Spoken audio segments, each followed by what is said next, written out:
procurei o texto, não consegui encontrar. E quando eu estava lendo, surgiu uma outra história. E eu senti no coração que eu deveria falar dessa outra história. Então, por isso que eu acabei mudando a mensagem. Eu acredito muito, eu confio muito que essa mudança não foi provocada por mim, mas ela foi provocada por Deus. Aleluia! E só que para a gente chegar até lá, vocês ainda um pouco jovens, eu já estou meio surrado, já, aos 31 anos já de idade, algumas coisas aprendi graças a Deus, mas talvez se alguém tivesse me falado isso antes, as coisas poderiam ter sido um pouco diferentes. E por isso, eu vou começar falando sobre isso, que eu acho que é muito importante para vocês. Eu gostaria que vocês refletissem, na verdade podem se assentar se não estiverem sentados. Eu gostaria que vocês refletissem comigo quais são os limites de Deus. O que Deus pode ou não pode fazer? Se nosso Deus é onisciente, nosso Deus é onipresente, a justiça do nosso Deus nunca falha, a sabedoria do nosso Deus é infinita. O que limita Deus?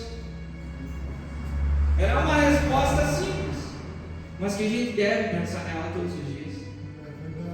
E alguém lá atrás não me falou isso. Alguém lá atrás pensava, talvez na hora de ensinar, ou não sei, talvez Deus não permitiu que essa palavra chegasse no meu coração antes. Mas graças a Deus hoje eu tenho ela dentro de mim e eu quero compartilhar ela com vocês. Porque ela é transformadora. Não só porque eu estou dizendo, é porque eu vivo ela, eu já experimentei ela, e ela é sem limites na nossa vida. Isso que é o mais importante. Por que ela é sem limites na nossa vida?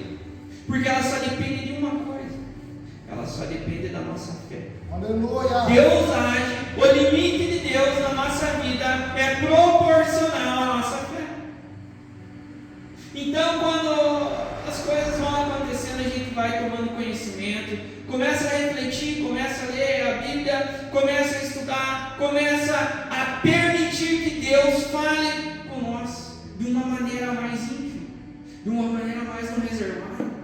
Ou talvez porque as adversidades da vida nos levam a lugares, a vales de ossos secos. Quantas vezes nos deparamos em vales de ossos secos? Situações onde não temos mais saída. E, infelizmente, se a gente não tiver o conhecimento de que o limite de Deus é proporcional à nossa fé, às vezes é um momento onde balançamos. Mas o que eu quero de fato falar para vocês? O limite de Deus, ele vai chegar onde vocês permitirem. Se vocês disserem, Senhor, eu só acredito que o Senhor pode fazer isso na minha vida, vai ser isso que vocês vão ter de Deus. Se vocês acreditarem que o agir de Deus na vida de vocês pode colocar vocês em determinados locais, é só até lá que vocês vão chegar. É só até lá. Agora, se vocês abrirem a Bíblia de vocês, em Gênesis 1, vocês lerem que Deus criou os céus e a terra, e vocês hoje estão sobre a terra. Vocês já estão sendo sustentados pela criação de Deus. Aleluia. Se um dia você tiver dúvidas sobre a existência de Deus, a hora que você se colocar de joelhos, ou por um momento você não quiser se colocar de joelhos, você quiser se colocar apenas em pé, você está sobre a terra que Deus criou, você está debaixo do céu que Deus criou, porque Deus criou os céus e a terra. Eu quero que alguém, um de vocês, encontre uma pessoa no mundo que seja capaz de criar 1 quilo de terra do nada. Só uma pessoa. Impossível, porque foi Deus que criou. Só que aí a gente lê o versículo 2. Versículo 2, ele já é um pouquinho diferente. E quando você lê isso só pelo viés de entender como que foi que Deus fez as coisas, tem um sentido. Mas quando você lê de uma outra maneira o versículo 2 de Gênesis, espiritual que é necessário nós termos. Porque diz que tudo era sem forma e vazio, e o Espírito de Deus parava sobre as águas. Então vamos recapitular: Deus criou os céus e a terra, a criação. Aí tudo era sem forma e vazio e tal. Por mais estranho que possa parecer o projeto de Deus na nossa vida, por mais sem forma e vazio que ele possa ser, porque acredite, eu nunca na minha vida imaginei que no sábado, dia 2 de agosto, mas nunca pensei que eu ia estar aqui, muito menos numa igreja pregando. Sim, eu nasci num lar evangélico. Eu tive essa graça de Deus de nascer. Era em outra denominação, enfim e tal, mas nunca na minha vida, nunca pensei nisso. Pessoas que me conhecem dos tempos que eu ainda era Saulo, não era Paulo, sabem que era bem diferente. Sabem que eu não tinha essa intenção, não tinha essa inspiração, não acreditava que eu tinha um chamado. Eu frequentava a igreja, eu acreditava em Deus, mas nunca imaginei que um dia estaria aqui. Jamais. Na verdade, eu nunca pensei que eu ia pregar um dia na minha vida.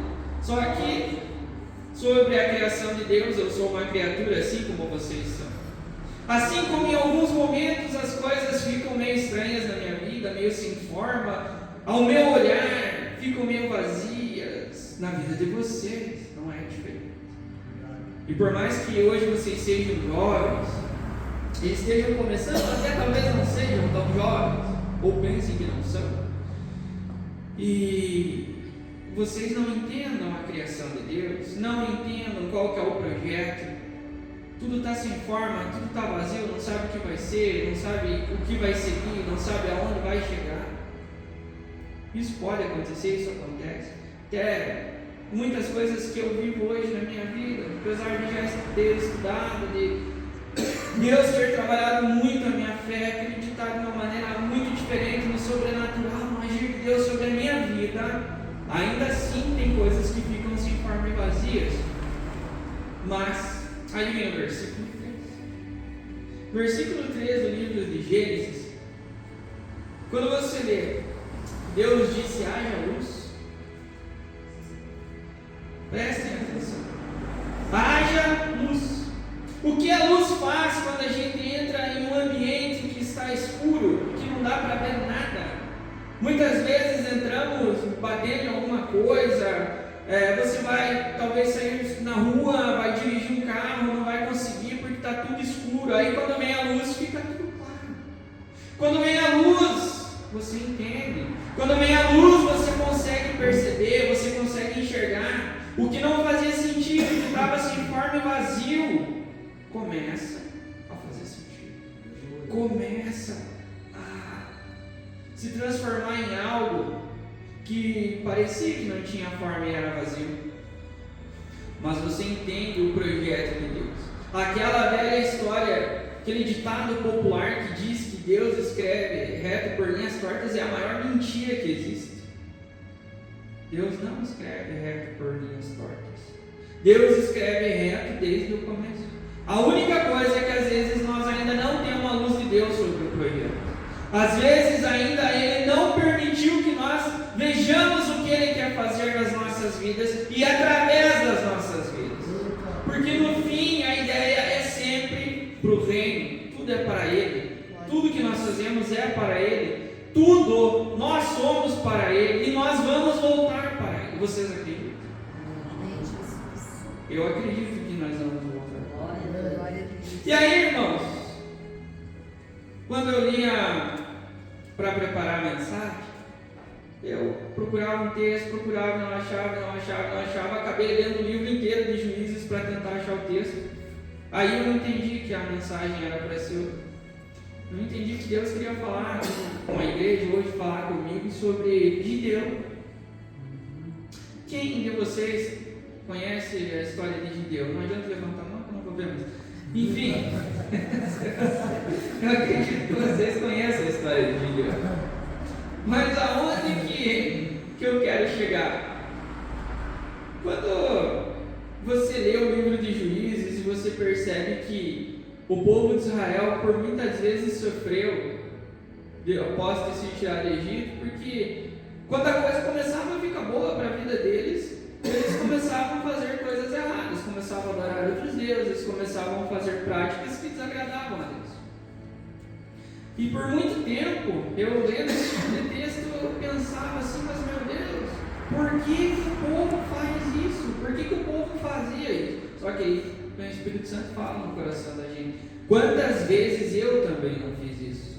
Quantas vezes nós hoje não fazemos isso? Não era só aquele povo que se esquecia das coisas boas que Deus fez. Às vezes nós também nos esquecemos, mas falando de Gideão, Israel estava de novo dominado por um outro povo, e aquela coisa, e luta, e tudo difícil e tal. Aí, Deus fala com Gideão, através de um anjo, e dá uma palavra para ele, diz: olha, através de você eu vou novamente libertar o povo, e as coisas vão mudar, e eu vou abençoar vocês novamente e tal. E aí, o que é legal é que Gideão pede um sinal e Deus dá um sinal. Gideão pede mais um sinal, Deus dá mais um sinal. E Gideão pede outro sinal e Deus dá outro sinal. Sinais ali, se vocês quiserem, vocês podem ver, mas está relacionado a uma questão da alimentação, que ela se torna fogo, devido ao agir de Deus. Daí depois são algumas coisas relacionadas ao orvalho, mas enfim, os sinais que ele pediu, Deus deu. Aí Deus manda ele reunir o exército, reunir as forças de Israel para enfrentar aquele outro povo dominador. E a Bíblia diz que aquele outro povo dominador eram como gafanhotos, os seus camelos eram como a areia do mar. Aí a gente tem uma noção de quantas pessoas estavam contra Israel.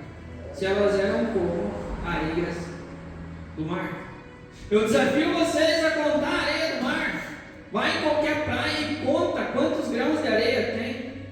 Obviamente que ali a Bíblia faz uma alusão para nós entendermos que era um exército inumerável de oponentes. E aí uma coisa que é muito legal é que Deus fala para Gideão: Gideão, você, na verdade, aí tem muita gente para lutar contra o outro exército. Deus diz para ele: fala para o povo aí que quem está com medo, quem não quer lutar, pode voltar para casa. Aí Gideão passa o recado para o povo, e 22 mil homens voltam para casa, não querem lutar. Ficam apenas 10 mil homens. Aí você já percebe que então é um exército de 32 mil homens. Só que lembrem-se, ali a gente conta 32 mil homens. Do outro lado eram como areia do mar. Então era muito mais. Aí, por que Deus fala isso para Gideão? Deus fala isso para Gideão por uma coisa muito simples. Diz assim: ó, Gideão, eu vou diminuir o teu exército aí, porque senão vocês vão pensar que foi pela força de vocês, e daí vocês não vão acreditar que fui eu que agi, vocês vão achar que vocês são os bonzão, e a minha obra não vai se concretizar. Vocês têm que reconhecer que fui eu que fiz. Aí eram 10 mil homens. Deus fala para Gideão: manda esses caras aí no rio tomar uma água antes de nós partir para a batalha, e eu vou te dar ali uma ordem, aí você vai separar o pessoal. Aí ele manda todo mundo descer, e alguns tomam água de joelhos, e outros a Bíblia diz que eles tomam água como cachorros, lambendo a água e tal. Enfim, essa ideia de tradução ali, talvez exista alguma outra coisa, mas não importa. Importa é que Deus deu uma ordem, ele cumpriu a ordem, e apenas 300 pessoas tomaram água como se fosse um cachorro. Apenas 300 pessoas, a Bíblia diz que lamberam a água. Então, 9.700 se ajoelharam. Certo? Então, se 9.700 pessoas estavam ajoelhadas, O que eu imediatamente pensei? Então vai 9.700, esses outros 300, Deus não precisa deles. Só que muito pelo contrário. Deus manda dispensar mais aqueles 9.700. Aí quem vai para lutar a guerra? Apenas 300 homens. No exército de 32.000 homens, Deus reduz a 300. A menos de 1% do que existia. E lembre-se, do outro lado eram como gafanhotos, os seus camelos eram como areias do mar. Então, como vencer esse outro exército? Como chegar a uma vitória? Naturalmente, impossível. Pode ser o melhor exército do mundo. Nos dias de hoje, com toda a tecnologia e tal, impossível. Aí, Gideão dá outra ordem para eles. Fala, vamos fazer o seguinte, vamos pegar as trombetas, pegar uns vasos e tal, e daí vamos lá, vamos se separar em 3 grupos de 100. Aí vocês gritam por Deus e por Gideão, tocam as trombetas e vamos vendo o que dá. Percebam que quando eles falam, Deus dá essa ordem e tal, uma coisa que faltou ali foi arma para a guerra. E lutar a guerra com grito e com trombeta é uma coisa um pouco estranha, não faz muito sentido.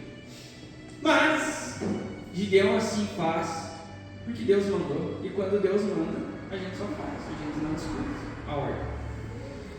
E aí, diante disso, eles vão lá, fazem como Gideão ordenou, quebram aqueles jarros lá, aqueles recipientes, gritam por Deus e por Gideão e tocam as trombetas. O que acontece? O outro exército simplesmente partem disparado em desespero, um pisando no pescoço do outro, eles correm. O que eles ouviram, certamente, não foi apenas o som que Gideão e o seu exército de apenas 300 homens fez. O que eles ouviram foi o temor de Deus naquele momento. O que eles ouviram, certamente, foi algo sobrenatural. Porque não fazia sentido correr de apenas 300 homens. Não fazia. Quem que com o exército incontável vai correr de 300 homens? Aí, você começa a refletir sobre o texto. Você entende que, às vezes, nós, quando estamos no meio de multidões, talvez vamos pegar aí uma rede social, temos muitos seguidores, muitas curtidas nas nossas fotos, enfim, não importa mais, porque não interessa se são 32.000, o que interessa são aqueles 300 que Deus escolheu. Quantos Deus tem escolhido para estar do lado de vocês? Isso é o que importa. Não interessa se parece que estamos sozinhos, não interessa se do outro lado são em muito mais, são muito maiores, não importa, não faz mal. O que faz a diferença são as ordens de Deus. Outra coisa, a primeira ordem de Deus foi: tirem os frouxos daqui, mandem eles para casa, quem não quer lutar que suma, vão lá para suas tendas, se escondam. Porque muitas pessoas que passam na vida da gente, elas são assim. Elas estão conosco quando está tudo bem, quando estão vendo que está tudo fácil, estão juntos. Quando está tudo, tudo está apontando que vai dar certo, nossa, eles são heróis. Só que a hora que aperta, aí mostra o seu caráter. E Deus não gosta de quem não tem caráter. Então, ao lado de vocês, a vida vai mostrando que muitas pessoas vão ficando no caminho porque elas não têm o caráter que Deus espera que as pessoas escolhidas tenham. O mesmo caráter que Deus vai moldando em nós com o passar do tempo, através de Jesus, com a conversão, nesse espaço de igreja, nesse espaço de oração, nesse espaço onde Deus separa os escolhidos. É aonde muitas pessoas vão ir ficando por trás. E não faz mal, eles não vão fazer falta. Para Gideão não fez falta, para você também não vai fazer falta, porque Deus não importa. Não importa. Só que aí, Deus ainda diz, né, diminua mais de Deus. Vamos diminuir mais. Vamos deixar só com 300. De 10 mil para 300. Aí quando a gente olha isso na nossa vida, nos nossos dias, como que, quantas vezes eu já vi isso acontecer na minha vida, quantas vezes vocês vão ver que vocês precisariam de muito mais para conseguir alguma coisa. Vocês precisariam talvez de recursos financeiros, talvez vocês precisariam de uma indicação, talvez vocês precisariam, sei lá do que, para atingir um objetivo. Só que quando você tem os recursos, fica difícil de reconhecer que é Deus. A gente só aprende, nós seres humanos, muitas vezes, só reconhecemos o agir de Deus na nossa vida quando fica impossível para nós. Quantas vezes a gente ouve, é só se esforçar, é só isso, é só aquilo, meritocracia. Quantas vezes nós ouvimos isso?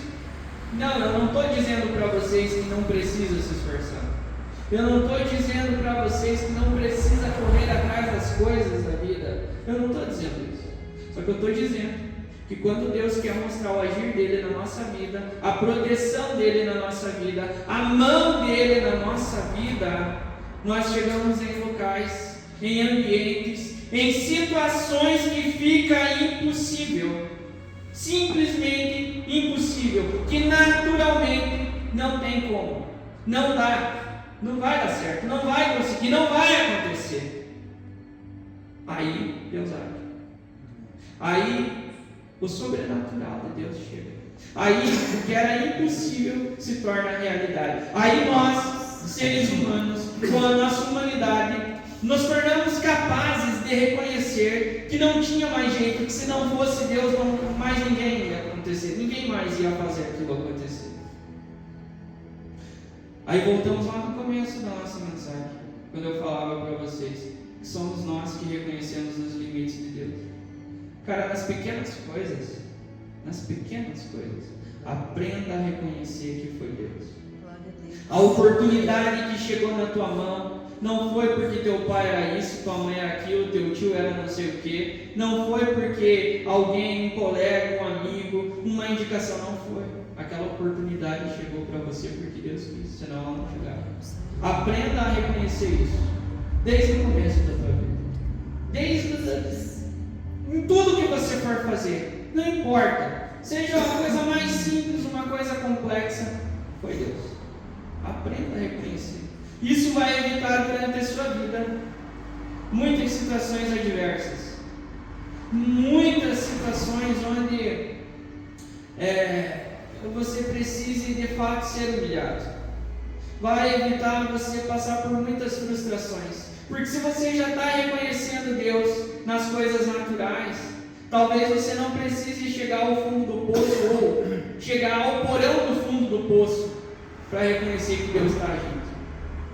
Então, nas pequenas coisas, comece a reconhecer Deus. Cada pequena oportunidade, cada pequena conquista, cada pequena coisa que der certo na vida de vocês, reconheçam o agir de Deus. Porque aí, meus amigos, meus irmãos, aonde vai chegar a alimentação de Deus na nossa vida? Se a gente já aprendeu a reconhecer nas pequenas coisas, se Deus já foi exaltado na nossa vida por talvez ao olhar de muitos por tão pouco, você acha que Deus não vai ter prazer em fazer muito na nossa vida? Vocês acham que Deus, se nós somos testemunhas de Deus por pequenas coisas, se nós somos testemunhas de Deus às vezes por alguma viagem que a gente queria fazer, se nós somos testemunhas de Deus talvez por algum ambiente, por algum acesso, por alguma coisa muito pequena, se nós já conseguimos testemunhar que Deus é vivo, que Deus age, e aí, quando Deus fazer uma coisa grande, quem que vai ser exaltado? Nós ou Deus? E qual que é o objetivo maior do ser humano na Terra? Adorar a Deus. Nós somos seres criados para adorar a Deus. E talvez agora não faça muito sentido na vida de vocês. Eu já fui questionador demais. Eu pensava, mas por que será que Deus criou um bando de bajuladores? Aí, em um determinado tempo da vida, vocês entenderão que nós não somos bajuladores de Deus. Nós somos carentes de Deus. É muito diferente. Nós precisamos de Deus. Sem Deus não somos nada. As coisas que conseguimos, que conquistamos, onde vamos, não são nada. Lembrem-se do que Gideão falou. Por Deus. Aí, com o passar da vida de vocês vão ver que vocês são mais fortes quando vocês dobram os seus joelhos. Verão que não é necessário pegar a espada para derrubar um inimigo. Vocês entenderão o que é ser manso e humilde de coração. Só que vocês estão recebendo essa palavra hoje. Não daqui 10 anos, não daqui 15. Estão tendo a oportunidade de saber que os limites de Deus, eles vão até onde vocês permitirem. Os limites de Deus, o agir de Deus na vida de vocês, vai até onde vocês deixarem. E aí, pensem, o mesmo Deus que levantou Gideão, por que ele não pode levantar todos vocês para fazer grandes coisas na terra? Por que não pode? Porque talvez você esteja limitando a Deus. Então não dê limites a Deus. Simplesmente coloque a vida inteira, tudo nas mãos de Deus. Só fazer isso. Só fazer isso. E ter fé. O resto, Deus vai fazer. Vocês não precisam de mais nada na vida de vocês. Deus vai fazer criteriosamente, detalhadamente tudo. É só deixar Deus agir sem limites na nossa vida. E já para a gente caminhar para o encerramento, uma das coisas que Gideão falou a Deus no comecinho, ali, quando ele começa a bater um papo lá, ele fala assim que eu sou o menor da minha casa. Talvez não estivesse falando especificamente de estatura. Talvez a ideia não fosse falar que ele era um homem pequeno. Talvez vocês não tenham essa questão de estatura. Só que quando Gideão fala para Deus que eu sou o menor da minha casa, trata muito da maneira como nós nos vemos perante o mundo. Trata muito da ideia de até onde nós acreditamos que somos capazes de chegar. Ele não acreditava que ele era capaz de libertar Israel daquele gigantesco exército. Tanto é que não foi, porque com 300 homens era impossível, foi Deus. Leve essa palavra para o coração. Não interessa como você se vê. Se preocupe só como Deus te vê. Porque se Deus vê você como grande, não interessa as suas condições, não interessa de onde você veio, não interessa como que vai ser, não interessa se está estranho, sem forma e vazio, não interessa se está tudo escuro. Através da criação de Deus que foi você, através do projeto de Deus que você não entende, a luz vai vir, a luz de Deus, e o projeto dele vai se concretizar na vida de vocês, e vocês serão grandes, vocês poderão ser usados, porque o limite de Deus é só você que dá, e ele não tem limites. Então deixe ele fazer tudo o que ele quiser, porque em Apocalipse, um livro muito temido, só que ele só é temido por quem não anseia a volta de Jesus. E no capítulo 21, versículo 4, ele diz que ele enxugará todas as lágrimas e que não haverá mais morte, porque haverá um novo tempo ou haverá uma nova ordem. Meus irmãos, essa é a palavra mais linda que a Bíblia pode nos dar. Não haverá mais lágrimas, ninguém mais vai chorar, ninguém mais vai ser triste, e não haverá mais mortes. Ou seja, ninguém mais vai morrer. Só haverá vida e vida em abundância. Aleluia. Que eu quero dizer para vocês experimentarem um pouquinho disso, dessa palavra de Apocalipse 21 na vida de vocês hoje, só precisa de uma coisa: não coloquem limites na vida de vocês. Porque se vocês chorarem sem pôr limites em Deus, Ele vai secar as lágrimas de vocês. Se vocês verem morte sem colocar limites em Deus na vida de vocês voltarão a ver a vida. E aqueles projetos que parecem impossíveis, com o sobrenatural de Deus, eles vão acontecer. A prosperidade de Deus, a multiplicação de Deus, aquela mesma unção da viúva, onde ela enchia um vasilhame e tinha que trazer outro, vai acontecer na vida de vocês. Em nome de Jesus. Se coloque em pé. Aleluia.